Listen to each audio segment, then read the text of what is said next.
Hey, welcome back to the Backcountry Manifesto. Once again, we're here with my friend and Everest historian, Everest climber, participant in the 1999 expedition that found the body of George Mallory, Thom Pollard. My friend, yes, good to be here.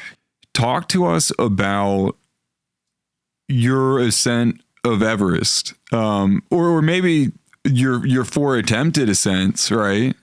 Yeah. And your successful bid in 2016. Tell us a little bit about your mountaineering.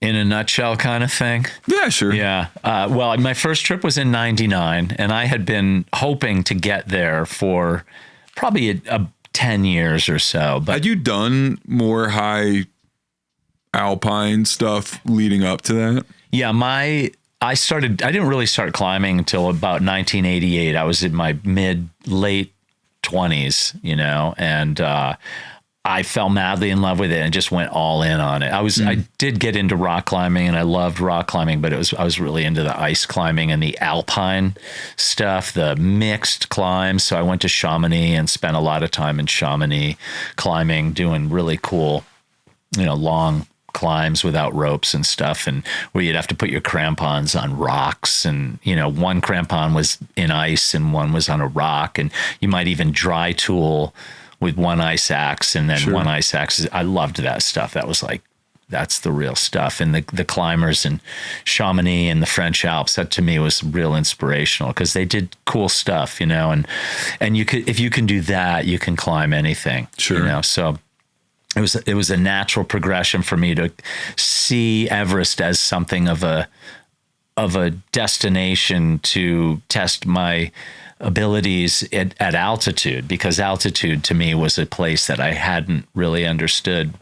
And so my first real taste of altitude in a lower early taste was like going to Denali and in the early 90s and getting absolutely smacked down in a storm and digging a snow cave on a technical route that we did, not the West Buttress, but, and kind of seeing that I could survive these epic events and not freak out like I'm going to die, even though I thought I might die. I just felt really calm and balanced and everything. And so tested myself. Then I went to Aconcagua and I guided a trip down there as I did on Denali. So I was an assistant guide, which means I cooked for all the clients. So that's what an assistant guide is. And then kind of babysitting a little bit, And in doing those trips with all the work, like cooking 8 hours a day for people in the in the vestibule of your tent and everything, and I continued falling in love with it, and I got invited on a trip to Gasherbrum 2 in Pakistan, which is the 13th highest mountain in the world,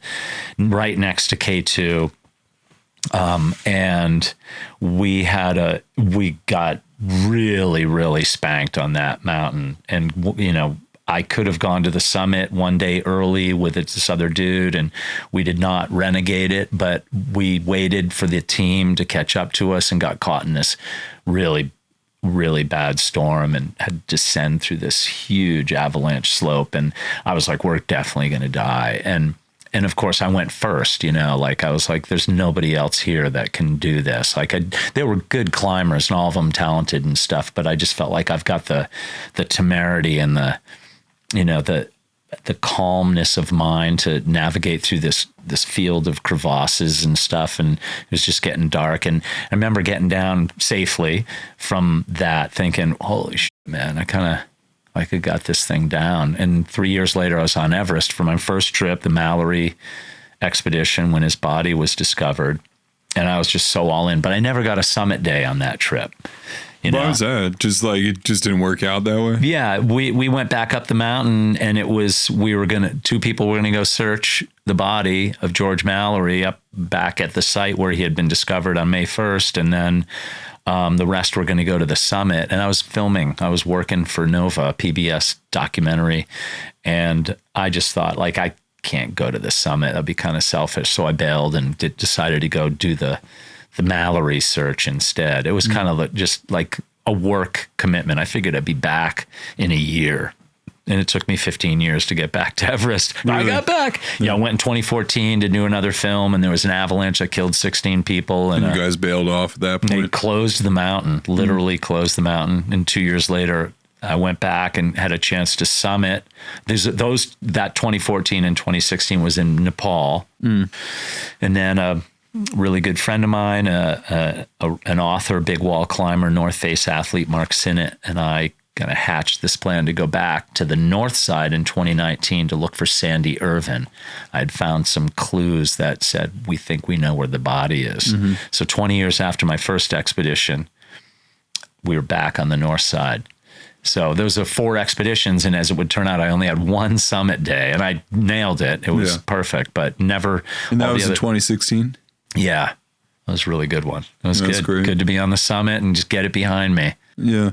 As is often the case, like I would think that your infatuation with Everest had to do with something experiential, that being, you know, just the weightiness of participating in the expedition that recovered George Mallory. I would assume, you know, I think outside of that though, you had been climbing a lot in the Karakoram range. Yeah. And I was like a obsessive ice climber and constantly, you know, as I did the France thing, you know, I was always climbing. Like that was it. Yeah. I quit jobs and moved up to the Mount Washington Valley in New Hampshire just to do that.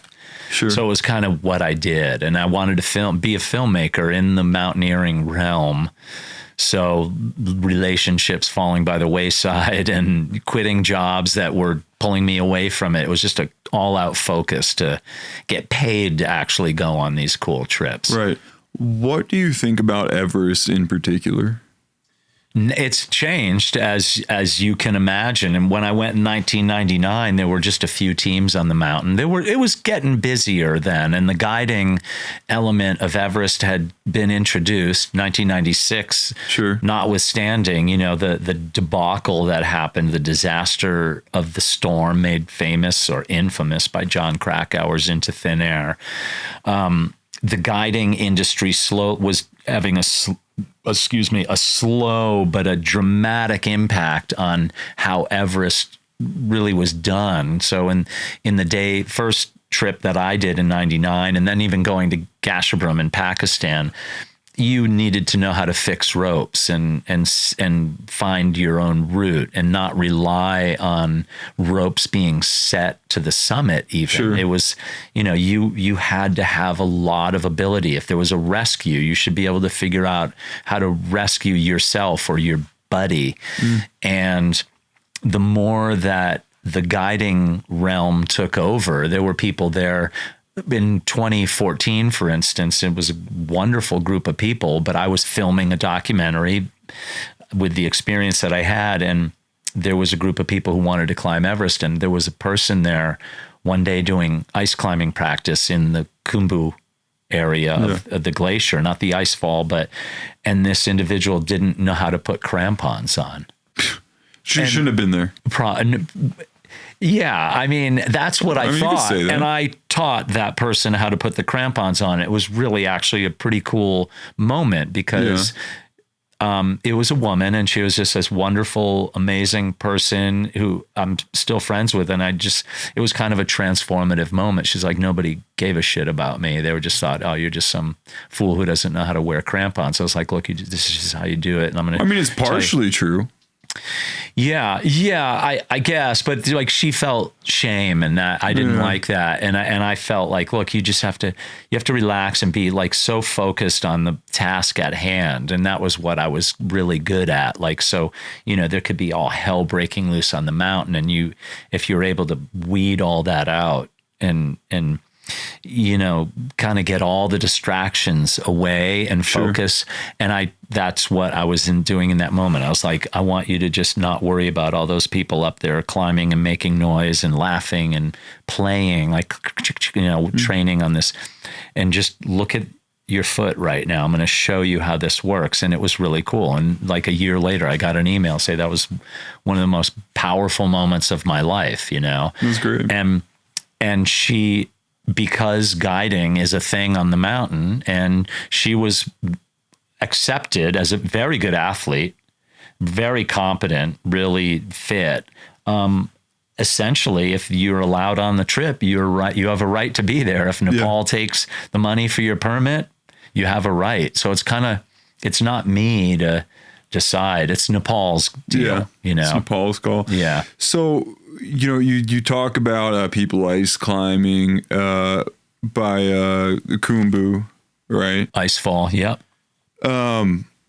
That kind of leads to an interesting question. When a lot of people picture Everest, I'm not sure. I mean, they must have some inclination or some inkling rather of how that mountain is the mountain's chopped up. You break it down to these certain parts where it's like the Khumbu Icefall, the Hillary Step, the South Summit, all these like different. Describe the mountain from base camp to the summit. Yeah.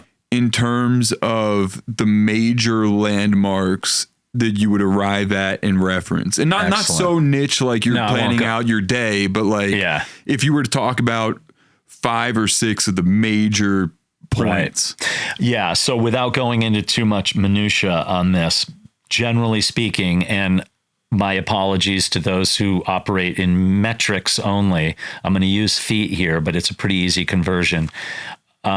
You start at base camp, which is about 17,000 feet, and it's really it's kind of on the side of the Khumbu Glacier, and you're more or less at the base of this area called the Khumbu Icefall, which is the Khumbu Glacier. And the icefall is about 2,000 feet vertical of ice, just in a gently sloping and slow-moving river of ice. And like other rivers, it is constantly moving. It's constantly moving. So imagine a chunk of ice that's, miles long being pushed to the edge of a drop, and eventually the weight of that ice is going to be too great to hold it up, so it's going to snap and tumble down the mountain. So what's happening in the Khumbu Icefall is there's a lot of shifting and moving, and at uncertain times of day, a gigantic block of ice could break off and tumble down and kill somebody. And so there's big chasms opened up, and it's a mile deep. It's got to be, miles deep, maybe even, of ice. So you will look down into cracks of ice that are so deep it's black that you don't even see the bottom. And so they have to put ladders over those so you can cross over the top. And then you get to the top of the Khumbu Icefall, essentially, and you're looking into this vast kind of valley called the Western Khum, the CWM. It's a Welsh term for a valley, and flanked on each side by big, high mountain cliffs. And this valley, the Western Khum, the glacier, there's only a crevasse or a crack in the ice every so often, so it's a little easier. There might be a ladder now and then. But during the day, the heat in there is unbearable, like literally 100 degrees, because the sun beats down in the middle and there's no wind on certain days. And so it's like being in the desert. And if you took your t-shirt off, if you're so hot, you take your t-shirt off, because of the thin air and the you could burn yourself and be, have to be helivaced out, Really? Yeah, at Camp 1 at 19,000 feet, we got up there, I didn't even take my backpack off one day, sat down, leaned my head back on my backpack I didn't even think about it, but I fell asleep for about 5 minutes, and I woke up. I'm like, whoa. And I took my backpack off. And in the middle of the night, I remember waking up and rubbing just underneath my eye. I was like, whoa. And I itched it, and it felt like a blister. Yeah. And I woke up in the morning and there was blood all over my face. And by laying back in the sun created a blood blister on my face. Really? And I didn't know. In the middle of the night, I was scratching it, and I was like, yeah, that was how strong the sun was. I fell asleep gnarly. 5 minutes, like laying in the sun. So you're now, the altitude there's about half the oxygen that we experience at sea level. get up to Camp 2, more or less at the end of the Western Khumbu. And from the Western Khumbu, it goes up this vast face called the Lhotse Face. And the Lhotse Face reaches up to the 4th highest mountain in the world, Lhotse, which is essentially the neighbor of Mount Everest. It's a eastern peak in Lhotse, and you have to go up that face, and it's very steep and brittle ice, bulletproof ice, and you camp about 2/3 of the way up that. That's Camp 3 at about 22 something thousand feet. From the Lhotse Face, you take a left turn, go over in through the yellow band, which is a big prominent feature at about 25,000+ feet, and you arrive eventually after you pass over the Geneva Spur, it's called, this big bump of rock. South Col, 26,000 feet, where the John Krakauer disaster, all the stuff took place, where, Yusuko Namba, the Japanese woman, died. Beck Weathers wakes up seemingly out of the dead. Yeah. All that, the stories, that's the South Col. It's this big, flat, open area. And in front of you, the summit, it's called the Triangular Face. This is at 26,000, about 8,000 meters, essentially. The Triangular Face, you climb up the Triangular Face. It goes to about 27,800 feet, where this thing called the balcony. It's like an elbow, a shoulder, most like, and people stop and switch out oxygen there. Then you keep going up toward the south summit, and you hit this thing called the Cornist Ridge. And it's you're basically walking on a knife edge ridge, which goes about 8,000 feet to one side, 6,000 to the other. Reach the Hillary Step a little bit after that, and after the Hillary Step, you're 10 minutes from the summit. Really? Yeah. Oh, I don't know. For whatever reason, I thought the Hillary Step was so far below. I don't know why. Right near the summit. It's absurdly close. Yeah. Once you're over the Hillary Step, it's like you can see it. It's right there. Pretty cool. What is the South Summit? I always hear about that. I don't really understand it. It's just this flat area that you have to climb up and over these rocks and do a scramble, and then you get to it. And when you're down below it, you look up and it looks you like might it's think the summit. It's the summit. Oh, so it's just a false summit on a ridge. Kinda, yeah. It's more or less like that, but there's a long way to go. But to your right, as you're heading up toward the summit, is the entire eastern Kangshung face of Everest, and it's vast. It's like 10, 12,000 feet of basically just a sheer wall of snow and ice. And when you start leaving the balcony up toward the south summit, if you look across the Kangshung face, you can see the northeast ridge. And on my summit day in 2016, I looked over and I could see headlamps on the north side going up at my altitude. And I was thinking, I'm going to meet this guy at the summit. I didn't, but you can see people on their side of the mountain. Pretty cool. That is pretty cool. Yeah. Infamously, there is an area, and I noticed that this did not make your list of significant areas, but maybe it's because it's more of it's a zone. It's not a landmark, the death zone. Oh, right? yeah. Yeah. I feel like everybody knows 2 spots on Everest that are not base camp in the summit. It's the Hillary Step and the death zone. Yeah, the death zone. Describe the death zone. Yeah. The death zone is basically an area above about 26,000 feet. Everything above that is in an area, and that they call it the death zone because the oxygen, more or less, there's about 1/3 the amount of oxygen in that area that we find at sea level.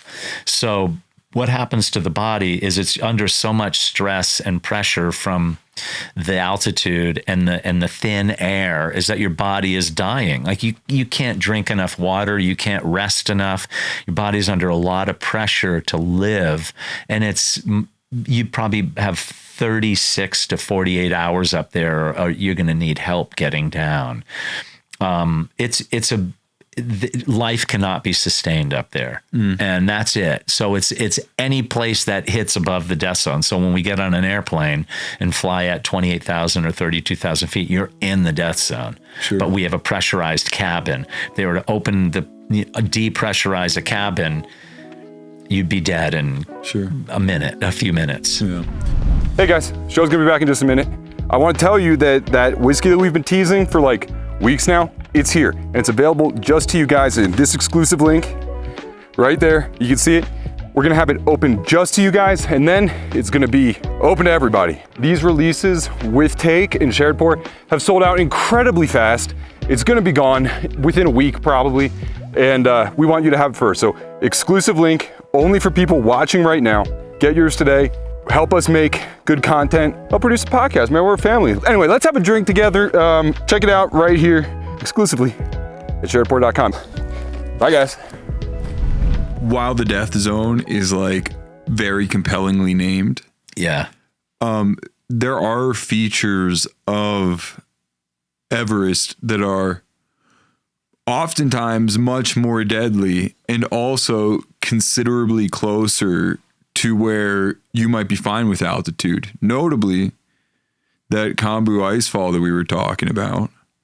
I feel like that area, other than like, it seems like people get messed up in two spots. Coming down after the summit while still in that death zone. Yep. And then also they seem to run into trouble in that icefall. Yeah, the icefall is, there's a lot of unknown dangers that you can't control. So at any given time, the ice might shift. So let's take 2014 as an absolutely horrible example in a good way, but in a deadly way. It's a good example, but it's a terrible tragedy. Yeah, it's a terrible tragedy. So as it would turn out, there were some people up at Camp 1 above the icefall, but on this particular day, there were about 100 different porters and Sherpa guides in the icefall. And because of the shift, one of the ladders that allowed you to climb over a crack in the ice, a crevasse, had broken. So the icefall doctors, these guys who go up and literally reset the ropes and the ladders, while they were fixing it, if you will, a bottleneck started. So all these people started accumulating in this one section. Waiting for the repair to be done. Waiting to come down or waiting to go up. And they estimate that there was probably about 100 people in that general area. And above that area is this thing called the western shoulder of Everest. And maybe 1,000 feet above, there's this hanging glacier. And the hanging glacier split in this, it's probably 6:30 in the morning. And a block of ice about the size of like a 6-story building fell, and it exploded and just tumbled down. And in an instant, 16 people were killed. And 13 of them were found, but 3 of them they never even know where they were. So that's where you have no control over that. So that's why the Khumbu Icefall kills so many people, because of those accidents that are just kind of seem random. You know it's going to happen. You just hope it doesn't happen when you're there. And so if you either hurry up or you go slow, because if you hurry up, maybe you're hurrying up to place that an accident's going to happen, right? Right. So it's just 6 of one, half dozen of the other. Exactly. So it's a very, very dangerous place. And on the unfortunate side of things, the Sherpa and the mountain workers are the ones who go through the icefall the most, shuttling loads and ferrying them through. So they're the ones at by far greater risk. So now the clientele, the Western clientele, well, any clientele that's climbing the mountain, because of those dangers, expedition companies are even acclimatizing these people so they don't have to go through the icefall so many times on other mountains. Really? We'll go climb Island Peak, or we'll go climb Lobache East or something. And so they go up these other mountains. Then once you're and then just get to the mountain and go through the icefall once. Oh. And then, but meanwhile, the porters and they're going up and down, up and down. They don't have any choice. Yeah, and so they're the one. Most of them, they're the ones who are dying there. Yeah. We've talked about this mountain being wildly dangerous, although it's not as dangerous as a lot of other mountains. Right. I mean, but in the context of like 14,000 meter peaks, like. Yeah, it's dangerous. Yeah, 18 people died in 2023. 8 people died in 2024. That's like, that's a lot of people dying who didn't expect to die. Sure, but it's not putting up like K2 Annapurna. Kind of, is it like the proportion of people that go isn't.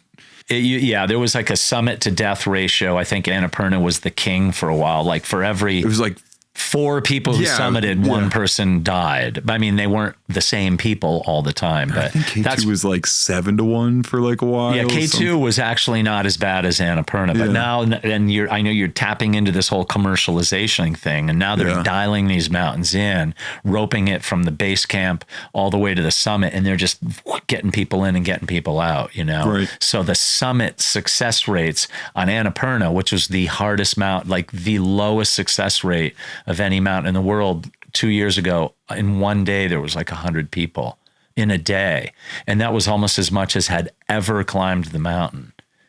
Wow. So commercialization has completely changed the game. Well, yeah, sure. So I guess that was kind of my next question. It's like, how do you commercialize something so deadly? And what I'd be really interested in hearing about from you would be the group of folks that goes up at the beginning of the season and kind of figures out the Icefall. Yeah.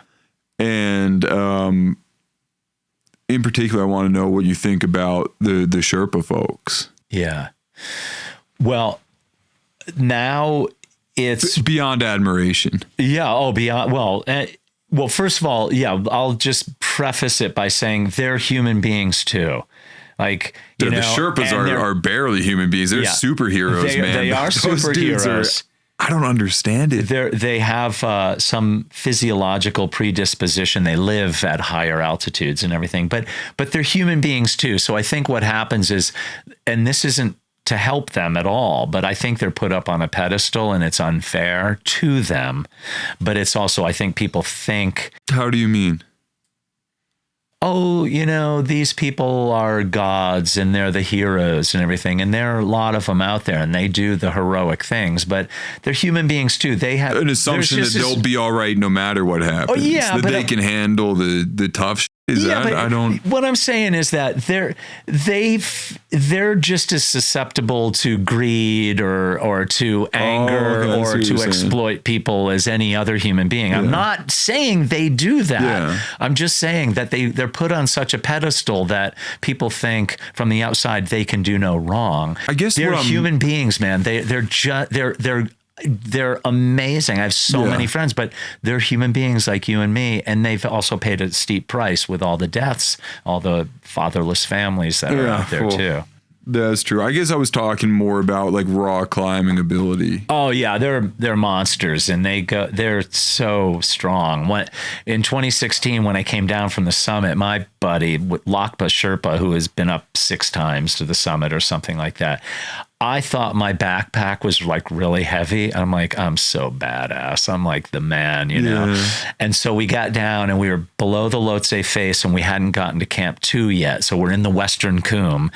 And it just so happens we stumble upon all the Icefall doctors, the guys who are paid to set the ropes up through the Icefall and up to the Lhotse face, or up to Camp 2 at least. And how many of those folks are there? There are 8 guys, and I think they might swap out a few more. And we're all sitting around. They they handed me like a Coca-Cola or something. We're eating cookies and everything, and we're sitting on our backpacks. And I said to Lakpa, I was like, "Pretty heavy, huh?" And he goes, "Pfft," and he like laughed, but in a loving way. He wasn't messing with me. And he goes, "Try to pick my." No, actually, he picked up my backpack and he just like threw it down. He's like, "Oh, please, dude." And he goes, "Pick mine up." And I went to pick his backpack up and all the Icefall doctors are watching. It was like 2 dudes having like a friendly, like, gentleman's kind of rumble there.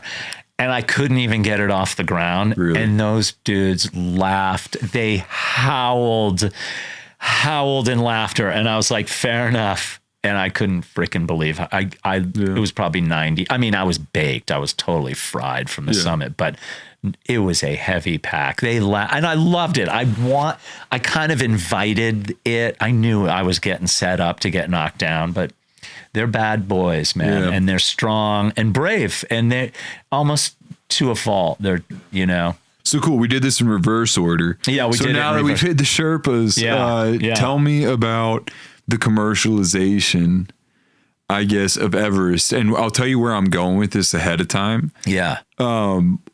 I want to talk about the beginning of the commercialization. I want to talk about the 1996 ordeal. And then I want to talk about post-1996 commercialization to modern day from a safety perspective. Yeah. Okay, so pre-1996 commercialization of Everest. There was more or less none. It wasn't really happening until Dick Bass came along and hired. He was the owner of a ski resort in Utah, and he hired David Brashears to guide him up Mount Everest. And he ended up writing this book called The Seven Summits. And he went around the world to do the 7 summits. And he was kind of a great, very good athlete, fit guy, not that young. He was probably in his 50s, I think.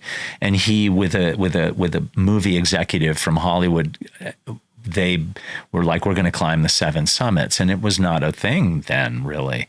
And so Brashears guided Dick Bass successfully up to the summit. And it changed the game a little bit, you know, and because all of a sudden it's like, wow, we can really guide up there.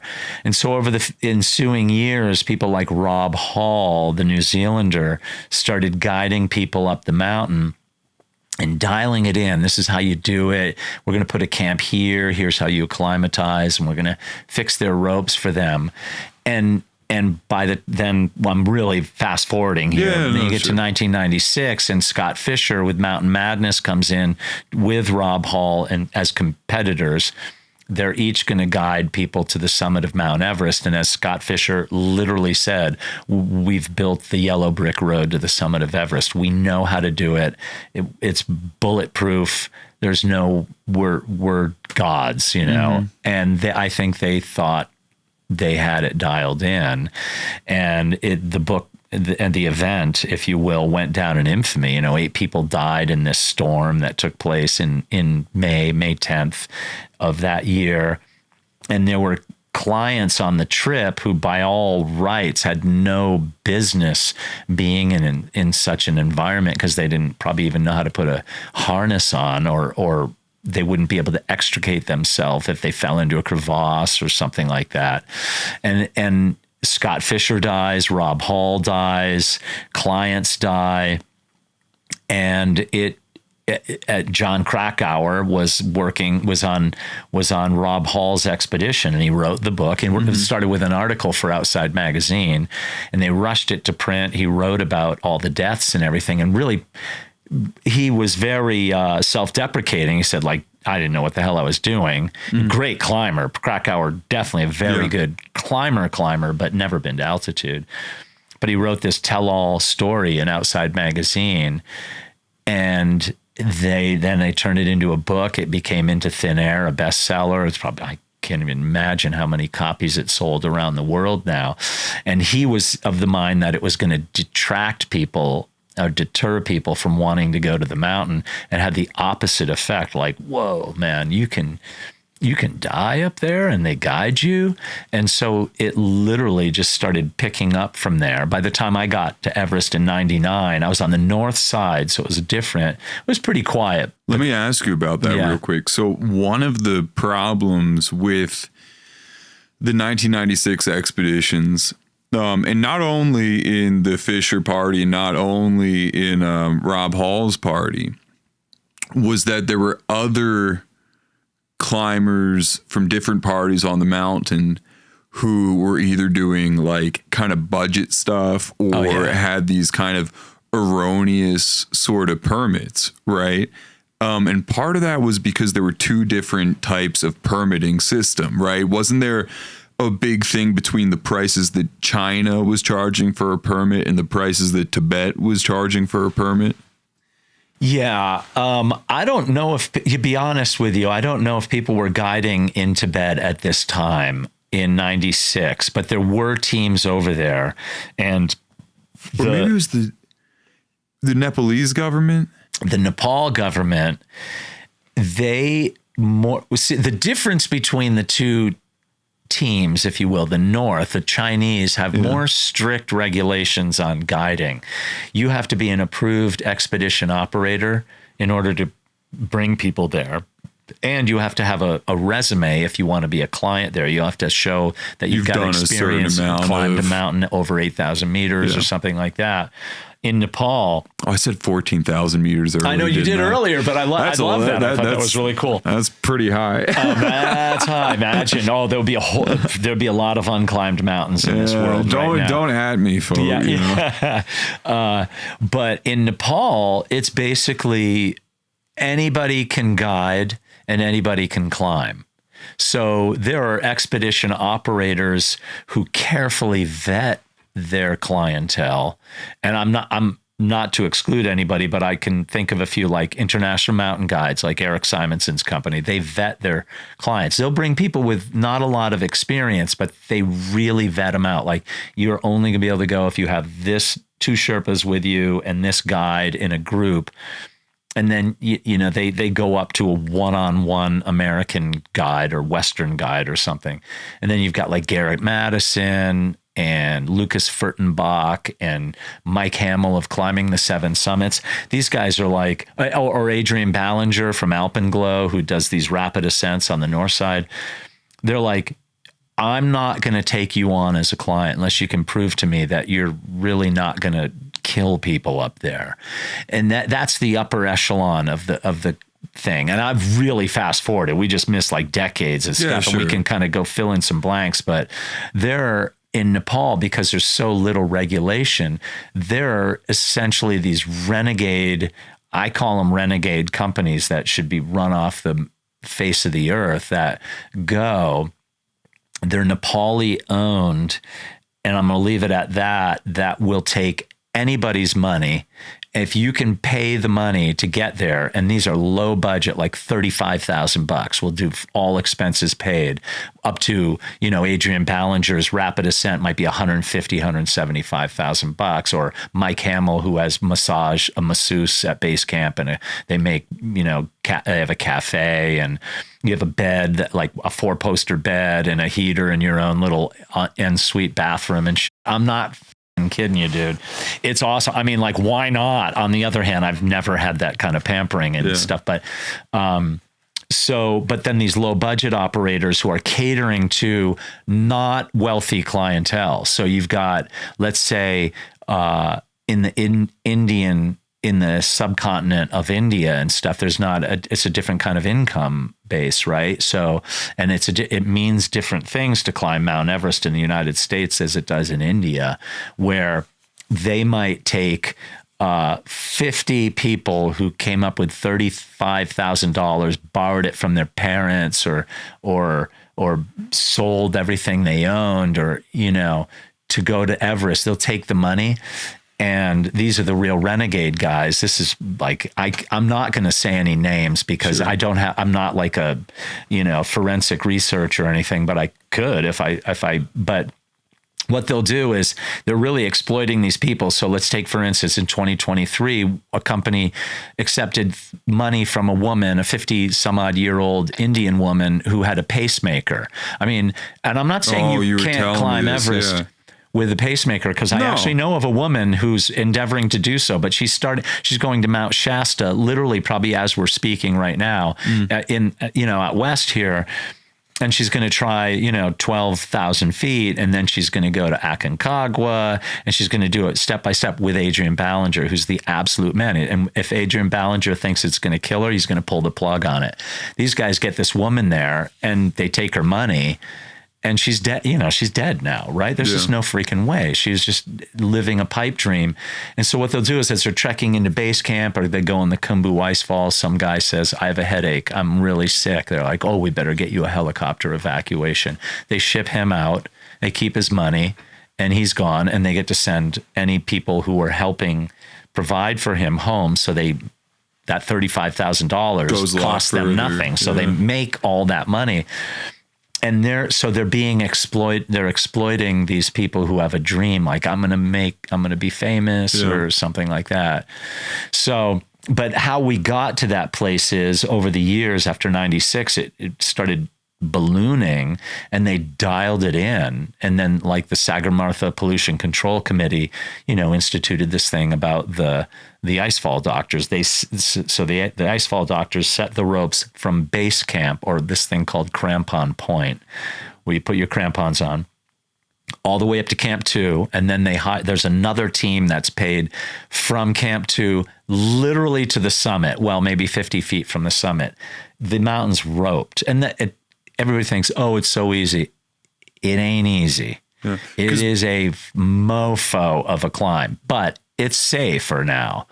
Before the Icefall doctors, wasn't it kind of just up to the various expeditions to kind of co-op together? And they'd get together. So I can remember in '99 meeting. I read Into Thin Air. Yeah, you should. That's a heck of a book. And then you should read Anatoly Bokryev's The Climb. Oh, I do want to read that. I haven't read that yet. That's kind of a cool book too. And then he died not that long after that expedition. But in '99, when we were on the north side, Conrad and Jake Norton went up and helped a group of Sherpas fix ropes up there. And so we were all in it together, and it was really cool. We all could have done it, but that's the way I really enjoyed it. But the more people who came, like in 2023, I think they sold 460 or 70 some odd permits at $11,000 a pop. So Nepal's making $4 to $5 million on permits alone. And then for every permit, there's probably 2 or 3 kind of people there in the periphery. For every human being that buys a permit, there might be 2 Sherpa who summit. Yeah. So now there's Sherpa who are summiting 3 times a year, or even more sometimes. So the mountain has just got this, it's reaching this kind of inflection point where there's so many people up there. There's crowds on busy summit days, and it's just changed. And I used to be really not angry about it, but I was really critical about it. I was like, this is nonsense. Our mountain's been tarnished. But now I'm like, it's Nepal's mountain. They can do whatever the hell they want. If you can pay for a permit, go for it, man. Yeah.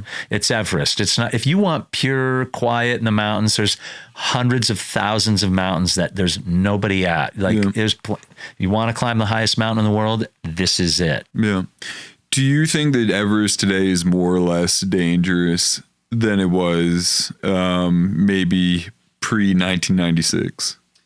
Essentially, in general terms, it's always just as dangerous as it's ever been. Yeah. However, there's more support on the mountain. And so I've always said, not always said, but since this whole commercialization thing has happened, that if you pay to go with an expedition team that costs more money, that has a lot of experienced guides on it, and a Sherpa staff that's been working on the mountain for years and years, and they usually stay with the same company, there's no guarantees, but you're not going to die. Yeah. But you go with one of those ass companies. Well, you probably won't die. You could have like actually, there are people, they go up and have a heart attack. Sure. And what are you going to do? That's not about a bad company. As a guy goes up and because now more older people are climbing it, and the chances of a 50-year-old dying up there of natural or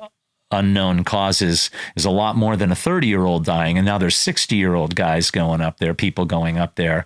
So there's a different group of people up there. And with the more crowds, as on a summit day, if there's a shorter summit window, more people on a summit day, it's slower to get to the summit. So people are getting caught in log jams and literally dying, waiting to get down the mountain. And their bodies are just, there's a guy right at the hill, near the Hillary step, just hanging underneath it. I don't think they can get to him. It's gross, but there's video of him all over the place. And that was a guy from a Utah guy. And, I've seen interviews with his kids. My dad died on Mount Everest, and they're great guy, seemed like an amazing human being, but that he just got stuck in a crowd and died. So it's always just as dangerous, but it's kind of dialed in.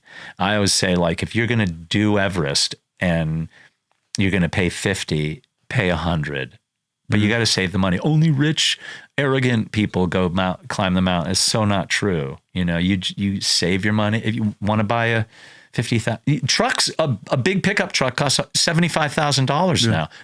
You could climb Everest for that. Nobody says only rich people drive $75,000 pickup trucks just because you can take out a loan for it at 4% or 3% or whatever. I know I'm going on a tangent. But it's a good thing to think about. Yeah, but there's a lot of people look at the climbers of Everest and they're really critical of it. And the deal is the people who want to go there, if Nepal is going to allow them, they have every right to be there. And it's inspiring to see people who are willing to put themselves through the immense physical and emotional strain and turmoil of doing it. There is as easy as it supposedly gets because of the ropes and the Sherpa support. It is one of the most overwhelmingly difficult things physically and emotionally you could possibly undertake. And anyone who does it, I don't care if they're rich, arrogant people, you get to the top of Everest, man, that's nothing to shake a stick at. And describe to the best of your ability the average modern day Everest climber. Yeah, I've been trying to make that answer, and I'm trying to find out because I don't know. Where are they from? Do you think they have a bunch of money? Do you think they're particularly fit? Do you think they just aspire to be fit? Yeah.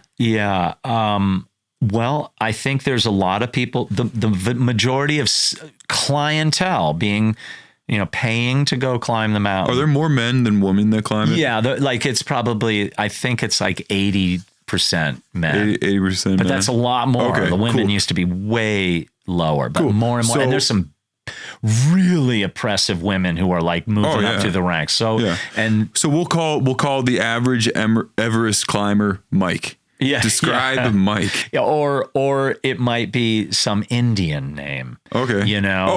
Really? Yeah. So, or Chinese. And so this is a world thing. What country do you think most people who are climbing Everest this year come from? I think it's United States. I guess not most folks, but the largest expeditions are made of what nationality? Right. Well, first and foremost, the Sherpa are by far summiting and climbing the mountain the most because they're working. They're employed in the industry. Yeah. The clientele, the most is people from the United States. There's got to be. But not by that far. Then at coming up, nearing up there, a lot of Chinese, because Chinese can't get permits in China because they have such strict recommendations for who gets a permit. So Chinese can't climb mountains in their own country. They go to Nepal to get their Everest permit because you don't have any experience. So the inexperienced people go there. So a lot of Chinese, India, tons of Indian people. Okay, cool. So we're going to bring it all the way back though. The average climber is still Mike. Tell me about him. Yeah. A rising people who... How old is he? Gosh, this is a real generalization, but let me put it into kind of two gangs. There's some young, probably mid 40s people who, have worked for years and finally are in this place that they have some extra dough in the bank and they can, but it's a real generalization to do it because there's a lot of I'm asking you to make a generalization. What I mean? I know, but it's kind of cool because there's a lot of I'm going to interview really soon a woman from Pakistan who's trying to climb all 8,000 meter peaks, a superbly talented woman from Pakistan who's, I don't even know if she's 30 right now. Yeah. And there's a woman from Peru that I've interviewed before, and she's doing the same. All of these mountains without oxygen. She's been up Everest and K2 and Kanchenjunga, and she's moving on to all these different mountains.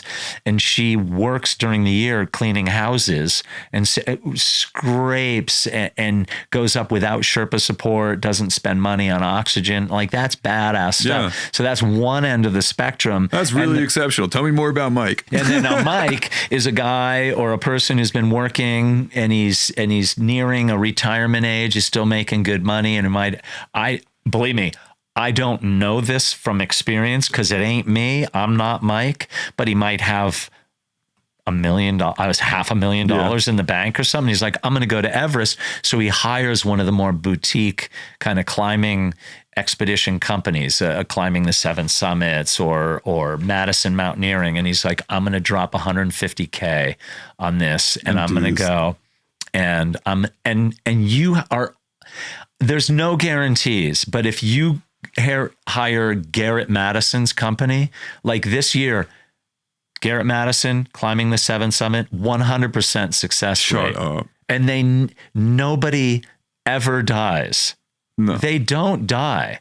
That's crazy. I mean, maybe a heart attack. Like that's not like like the Sherpa abandoned the client. And if our Sherpa tells you to turn around, you turn around. Like they vet you.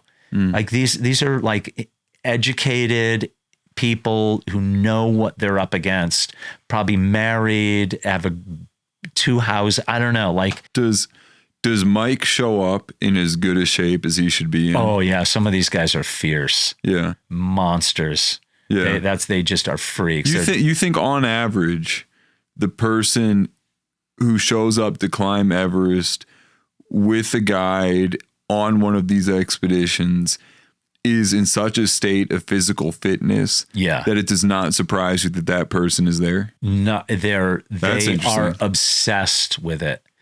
Huh. They just train, and they're lifting weights. They have personal trainers. I know some of these guys, and they're impressive, and they're successful. And it's like, and there's a lot of scorn, like, oh, you rich Westerners climbing. It's like, dude, if you were 1/10 of that guy, you'd have your own house right now, man. And like, these are motivated, driven people, maybe a little type A, but the people I know who I've spent time with, I love them. They are beautiful, kind people who don't take a shit on the side of the mountain. Like they carry their crap out and they don't leave garbage behind. Like they're not like the caricature that you would think of. I don't like the Amazon rainforest being cut down people. Like they're not slobs, man.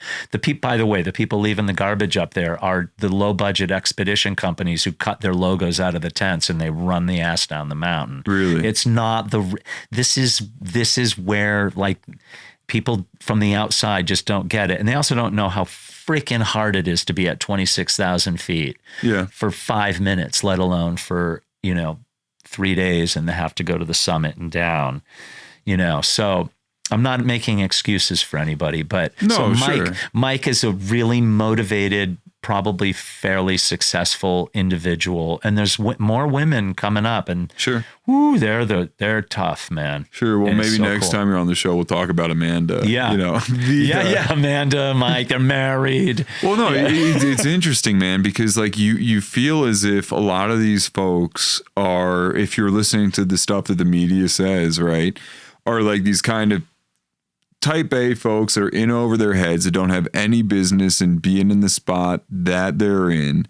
And the whole kind of thing is, I don't know, for lack of a better term, well, not for lack of a better term, it's like just adventure tourism to them in a spot that it really should not be happening. Yeah, you nailed it. Yes, it is. There is adventure tourism. I cannot look down my nose at anybody who wants to go there and risk their lives to get to the top of the mountain.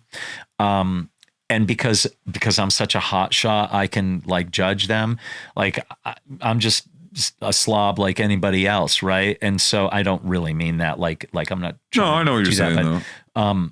So these people are really driven and motivated, and I think the onus of this whole situation rests on the shoulders of Nepal and their tourism board and their desire to try to cash in. And so that's where the problem is. If they said we're going to cut the amount of permits down to 100 a year, and only this many people on the mountain. And if you don't take your own crap off the mountain, literally human waste, and if you don't, you'll never operate on this mountain again. We're going to talk about that when we do the listener questions. Yeah. So it's more on Nepal. You can't blame somebody. Here's a dream. You want to go live a dream. But then there's the people in India who, you know,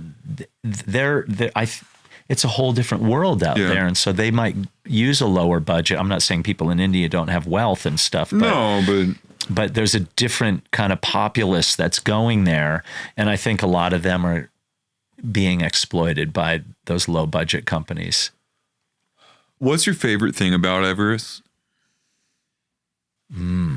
Wow. I don't really believe I've ever been asked that question. So I'll try to pull a rabbit out of my hat. Everest, if you remove all the distractions of all the people and ropes and death and things that have happened, it represents literally and figuratively this achievement, this something otherworldly. You have to literally walk out of our normal atmosphere to be there. It's almost like being somebody who gets into a space capsule and travels to another realm.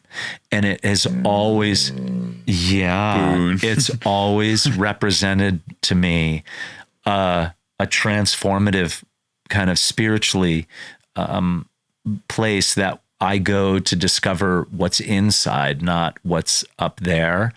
And so I see it as a place of real purity and the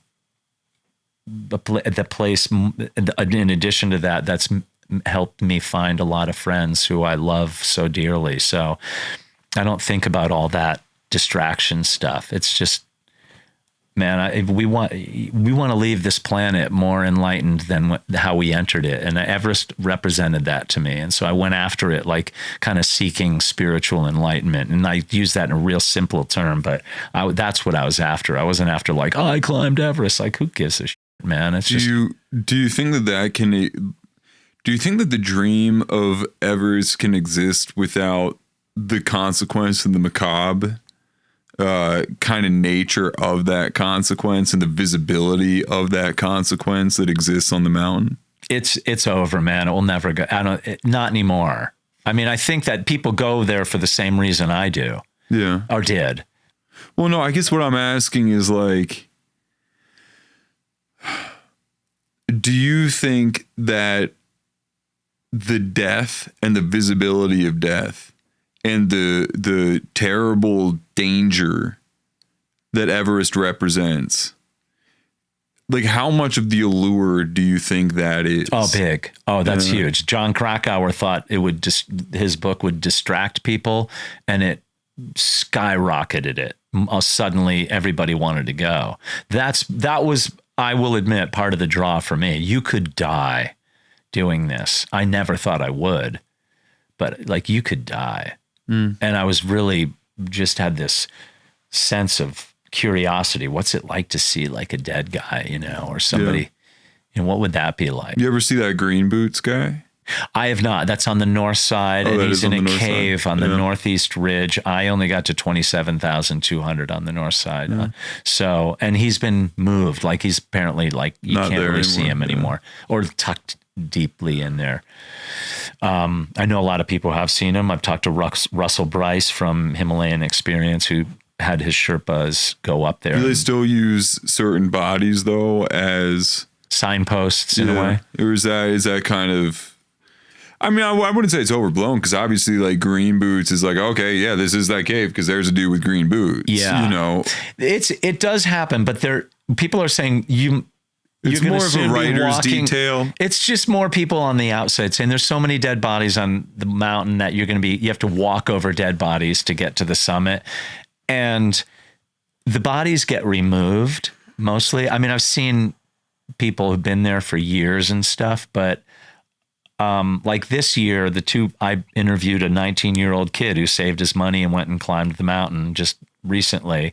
And two people died. Does a 19-year-old kid save his money and climb Everest? He had a Minecraft YouTube channel with 2 million up. subscribers, saved, and he spent $150K and hired Garrett Madison and tagged it. And he has a ton of followers on YouTube. He's an amazing kid. So you're... Yeah, like 19 years old. 19 video years game nerds. Be that video game nerd. And you want to know, and this is it. This gives me hope for the future. So I love that, man. That's amazing. So he's doing this Minecraft thing. He's making a ton of money. 19. His parents are divorced. They never gave him a thing. He lives with his mom. And he's like, this Minecraft stuff is cool and all and making money, but like, what's the real value in it? I want to show people like authenticity, and I want to inspire people to be more than just some Minecraft dude. So one day he said he was sitting around and he goes, I climbed Mount Everest. That's a great idea. And 14 months later, or a year and 4 months later, he was on the summit. It was just like 3 weeks ago. That's amazing. Yeah, I interviewed him. Great dude. Great young kid. We'll have to link to that interview in the show notes. Oh, I'll send it. And when I finished the interview, he's like, "You ask really good questions." Oh yeah, yeah. That's so nice. And he lives in Massachusetts, so he'll come up and we'll do a hike together. Yeah, that's a cool compliment. Yeah. What do you say to two people? One person says, I want to climb Everest. The other person says, people shouldn't be climbing Everest, at least in this volume. Something's got to change. I'll start with the first one. That's nonsense. People do. Who is anybody to say people shouldn't be climbing Everest? It's a sacred mountain. Nobody should go there. It's the bottom of the barrel. It's the nonsense. No, people should be able to do it. Like, people throw McDonald's bags out their window and leave them all across the highway. And when there's a garbage pickup in my town, I live in the middle of the mountains in a tourist area. When they do a garbage pickup, at the end of the day, every 50 yards, there's a gigantic bag loaded with garbage. Nobody says a word about that, but one tent left on Mount Everest. You pigs, you mountaineers are all asshole, thug. You don't give a crap about the planet. It's human beings, man. When people are, they're going to litter. What about the Amazon rainforest? We're shutting it down to carve out areas to grow cattle that never see grass, so we can make McDonald's hamburgers. What about that? But mountaineers who climb Mount Everest, you're all pigs. This is the dichotomy of the whole thing. So that's my answer for that one. The first one is, I think anybody should be able to do it. Anybody should. If you have a dream, man, go for it. It's inspiring. Did I even catch what that was the balance of it, right? Yeah. I mean, that was sort of, I guess, particularly my question was not so much, do you think that people should climb, but what would you say to somebody who has decided that he is going to, or she is going to climb Everest? What do you say to that person? Well, yeah. Okay. Thank you for kind of bringing me back in. I would do what Adrian Ballinger says, who's Alpenglow Expeditions. That's his guiding company. I don't make any money off of this. No. But he's a good pal of mine. And you've also mentioned 15 climbing expeditions in pretty high regard. So I don't think anybody's going to be he's playing favorites. Yeah, really. And if I did, I would say, if you have the money, he would be a sure bet. He's like, look, if you want to climb with my company, here's how we're going to do it. This is the road to Mount Everest. Now, if you want to go to Mount Everest next spring, I'm not your man. There's 50 other companies, dozens of other companies that will take your money. We're going to start with, let's go to Mount Rainier. I'm going to show you rope technique. I'm going to show you how to rope up and put your harness on and your crampons on. And if you like Rainier, we'll go to Denali in Alaska. And then he's an educator. And he's a mad badass of a human being, too. Summited Everest and K2 without O's, skied Makalu and Manaslu. Is that the hip language for without bottled oxygen? Without O's? Is that what the cool kids say? It's fun. I guess. Yeah. Without O's. Yeah, probably. I think it's just easier than without bottled oxygen. And he's skied Makalu down from the summit, Makalu and Manaslu, two of the highest mountains in the world. He's a freak of nature. Yeah. And he won't take your money. You say, I'll give you $1 million if you just, he might, but it would be under extreme circumstances. Like, you have to prove to me that this is what you really want. He's got all the money he could possibly want. Yeah. So he brings people in, and that's how I think it kind of should be done. Not that you should do it my way, but it's like, I hiked Mount Washington in the winter in 6,288 feet. And I was like, whoa, that's cool. That was a wicked storm, man. Let's see what's next. And you build your way up. But you don't have to do it that way.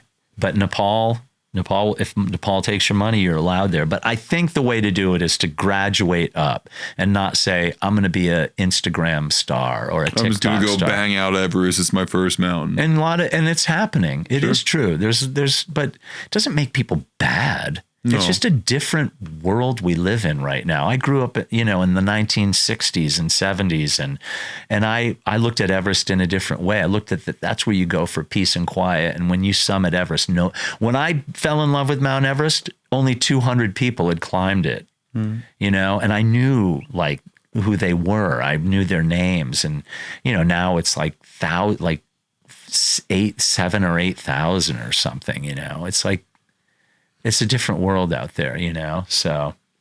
My last question to you is, what is it like to be on the summit of Everest? How glib?